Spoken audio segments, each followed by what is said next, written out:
فيلمنا بيبدأ في مدرسة ثانوية اسمها تشاكتشي، وبيطلب تشين المعلم من مدير المدرسة انه يشتغل فيها، ورفض المدير لان ما عندوش الخبرة في التدريس، وخصوصا ان المدرسة فيها طلاب كتير مشاغبة ومش هيسلك معاهم. ولكن وافق في الاخر المدير لما لقاه معاه اذن بالتدريس من وزارة التربية والتعليم، واتفقوا انه هيبدأ من اول بكرة. وبيجي تاني يوم وبنروح للمدرسة، وبيدخل تشين الفصل وبيلاقي فوضى كبيرة، اللي بياكل واللي بيلعب واللي نايم. وبيروح تشين لواحد واحد وبيخليه يركز معاه، لكن مفيش فايدة. وراح كتب تشين اسمه ورقمه على السبورة وقال لهم لو احتجتوا حاجة كلموني، وكلهم اتريقوا عليه علشان خطه وحش، وقعدوا يرنوا على رقمه اللي كتبه. حاول تشين يلفت نظرهم فمسك استك والطباشير وعمل نبلة، وصوب على رشاش الحريق اللي اتكسر وغرق الفصل كله ما عدا تشين اللي كان معاه شمسيته، وبكده يكون لفت نظرهم ليه. وفي الفسحة بيتجمع 5 تلاميذ وبيدخنوا وبيفكروا ازاي هيطفشوا المعلم ده اللي هو تشين. وبيدخل عليهم بعد كده فريق سلة لكنهم بيطردوهم. ولما بيكونوا الفريق بيلعب بيكون ال5 بيتفرجوا عليهم وبيكونوا عايزين ينتقموا منهم. وحدف جاك واحد من ال5 ازازة على لاعب منهم، ولكن شافته معلمة اسمها ليانج وخدته هو والاربعة التانيين وخلتهم يكتبوا قوانين المدرسة 10 مرات كنوع من انواع العقاب. ففكر جاك في فكرة يهرب بيها من العقاب،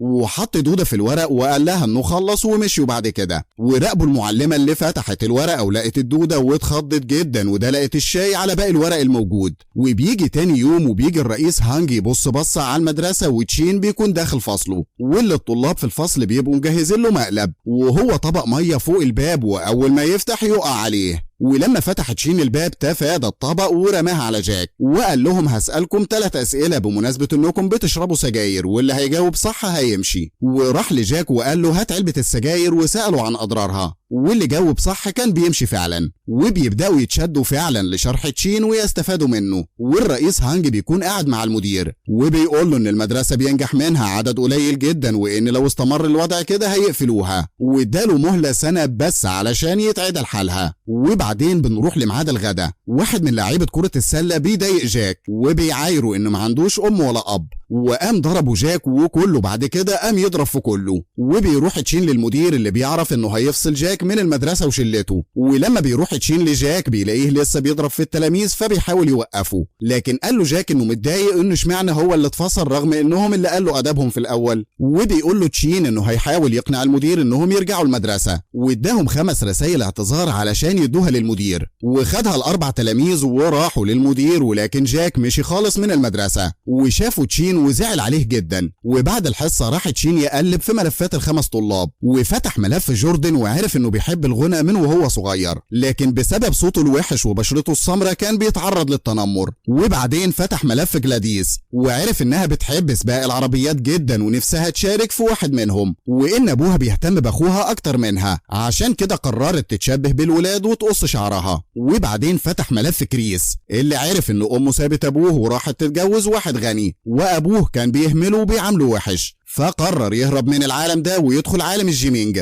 بعد كده بيدخل على ملف كروس اللي هو توأم كريس، اللي بيبقى معتقد انه مش ذكي ومهمته انه يشتري الكحول لابوه بس. وبيروح تشين للمدير علشان يشرح له ظروف الطلاب واللي خلتهم يبقوا كده، وانه لازم يساعدهم ويعاملهم معاملة خاصة. وبيجي تاني يوم وبيكون كل الطلاب في اماكنهم ما عدا جاك اللي بيكون شغال في بار علشان يساعد جدته في المصاريف. وفي البار بيشوف رجال الاعمال بيفكروا في هدم مدرسة تشاكتشي، وبيستغل جاك ان الرجالة كانوا مشغولين في اللعب وسرق ولاعة ذهب، ولكن شافوا صاحب الولاعة واستنى لحد ما ضيوفه مشيوا وطلب من رجالته يعجنوه. ولما شاف محفظته لقى انه من مدرسة تشاكتشي، واداله الراجل فلوس وساب له الكارت بتاعه. وبعدها بنشوف تشين وهو رايح لأم جوردن وبيسأل عليه، وبيعرف انه سرق تذكرة حفلة موسيقية والناس بتجري وراه. وبيروح تشين يلحقه ويرجع للناس تذكرتهم، وقال له انه يثق في نفسه ويغني قدام الناس عادي. وراح وغنى وكل الناس اتبسطت فعلا. وبنروح للسيد هانج اللي بيرجع البيت يلاقي مشروبه خلص، وطلب من كروس يروح يجيب غيره، لكن بيرفض لانه بيذاكر، وزعق له هانج وطرده. وبيقعد كروس في الشارع وبيكمل مذاكرة. وتاني يوم تشين بيقعد مع السيد هانج وقال له عيالك بيضيعوا وانت لازم تفوق. وبنروح لجلاديس اللي كانت قاعدة تذاكر مع اخوها ودخل عليها ابوها عليهم واداها مكياج، وقال لها خليكي بنت شوية وحطي منه. ورفضت جلاديس ونزلت خدت عربية أبوها من غير ما يعرف وطلعت بيها، وقابلها تشين ووداها سباق. ولما راحت اكتشفت إن اللي هينافسها هو أبوها، واللي قالت له لو كسبت هوافقك على أي طلب تطلبه، وبتتفوق على أبوها وبتفوز. وأبوها قال لها سواقة الشارع غير هنا، وطلعوا على الشارع واتسابقوا وسط الناس، واتقلبت عربية الأب ووقع على دراعه، وهي رايحة تلحقه جت عربية كانت هتخبطها، لكن لحقت نفسها على آخر لحظة. ولكن أبوها افتكرها ماتت وقعد يقول إنه بيعمل كل ده علشان بيحبها، وكان بيلوم نفسه إنه السبب في موتها. وسمعته جلاديس وراحت واتأسفت له عن كل اللي حصل. وبيجي تشين وبيقول لها إنها لازم تسمع كلام أبوها، وبكده تكون مشكلة جلاديس اتحلت. ولما بيروحوا الطلاب وكروس وأخوه تاني يوم المدرسة، بيلاقي تشين سايب لهم مع معلمة دعوة لحضور جلسة مع حد لسه متعافي من الكحوليات. ولما بيروحوا بيلاقوا إن الشخص ده أبو كروس وأخوه، وبيسأل الطلبة الأب إنه ليه بيشرب كل ده. جاوبهم إنه بيحاول ينسى مراته اللي سابته هو وعياله وراحت لواحد غني، وإنه نفسه يتكلم مع أولاده ويعتذر ليهم. وفجأة عيط كروس وأخوه والأب واتصالحوا، وبعد كده علاقتهم اتحسنت واتصوروا صورة وبعتوها لتشين واتبسط جدا. وبنشوف جاك وهو رايح لكين الراجل بتاع النادي، وطلب كين منه إنه يحط مخدرات للمنافس بتاعه علشان يكسب هو، ووافق جاك علشان الفلوس. وبيروح تشين لبيت جد جاك اللي بتقول له ان جاك راجل جدا وبيجي من المدرسة وبيروح شغله، وضحك عليها وقال لها انه شاطر في المدرسة والمدرسين بيحبوه وبيشكروا فيه. واثناء كلام الجدة معاه لاحظ وجود ازازة المخدر وحس ان جاك هيعمل حاجة غلط ولازم يلحقه. وقبل ما يمشي ادى الجدة فلوس وقال لها انها مكافأة من المدرسة لجاك. وبيجي يوم المباراة وبيحط جاك المخدر للاعب المنافس، بس حد بيشوفه وبيضربه، وبيقول ان كين هو اللي سلطه يعمل كده، وحط كين ايده على بق جاك علشان ما يقولش حاجة. وهنا تشين بيوصل وبيسأل على جاك، بس كل الموجودين قالوا له مالكش دعوة.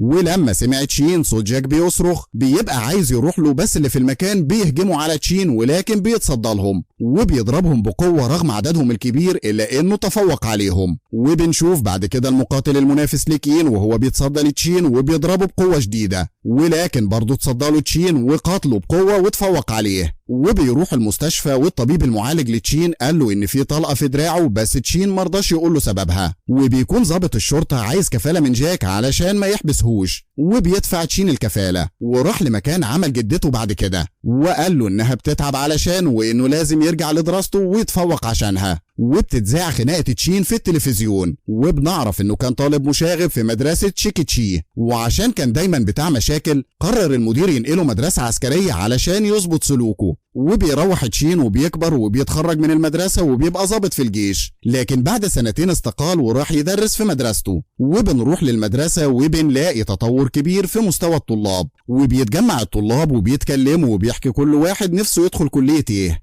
بس كريس الوحيد اللي مش بيقول، لانه خايف يكون غبي وما يعديش المرحلة الثانوية، فقرر ياخد منشطات ذهنية خصوصا قبل الامتحانات كان بياخد كتير. وبيتفاجئ برضه ان زمايله جايبين اعلى منه وهو سقط، فبيزعل وبياخد منشطات ذهنية اكتر، ولكن الكمية دي اثرت عليه وخلته يكتئب ويقرر ينتحر. وفعلا وقف فوق السور ورمى نفسه وانتشر خبر انتحاره في كل حتة. وشكوا ان تشين هو السبب بسبب طريقته الجديدة في الدراسة، وتحول للجنة علشان يشوفوا كفاءته في التدريس. ولكن دافع تشين عن نفسه وقال لهم ان هم السبب، وقرروا يمشوا من المدرسة. والطلاب زعلوا جدا وقرروا يجتهدوا في الدراسة وكل ده بفضله. وبدأ كل واحد منهم يذاكر، وبيبدأ كريس في المستشفى حالته تتحسن. وبيجي يوم الامتحان وبيجيب كل الطلاب درجات عالية، وبيمنعوا المدرسة من انها تتقفل. وبيتغاظ كين وقرر يخطف الطلاب علشان ما يكملوش باقي الامتحانات. وبيفرح تشين من درجات الطلاب وبيبقى فخور بيهم، وبعت لهم رسالة انه عايز يقابلهم. ولما اتجمعوا في الفصل هجم عليهم كين وخد موبايلاتهم وحبسهم في ملعب كرة السلة عشان ما يحضروش الامتحان ويسقطوا. وهنا ظهر كين وطلب من طلابه يركزوا معاه علشان هيعلمهم الدفاع عن النفس. وضرب تشين العصابة بقوة، وضرب كين وهزمهم كلهم وخلى اصحابه يروحوا امتحاناتهم. وبيفضل كين يضرب في تشين برضه وهو بيكسر في المدرسة. وبنعرف ان كين كان زميل تشين زمان في المدرسة، وكسر له تشين ايده ومنعه من دخول دخول مسابقة البيانو، وضربوا كين تاني ولكن تصدى له تشين وعرف يدافع عن نفسه. ولكن كين طلع مطوة فجأة وبيبقى عايز يغزه بيها، لكن بنتفاجئ ان تشين خد السكينة وغز نفسه واعتذر لكين عن اللي عمله زمان. ودخل الطلاب الامتحان وحلوا كويس ونجحوا كلهم، وبكده مدرسة شيكيتشي هتفضل مفتوحة. والرئيس هانج مول المدرسة بمبلغ كبير، وبيكمل تشين كمدرس في المدرسة.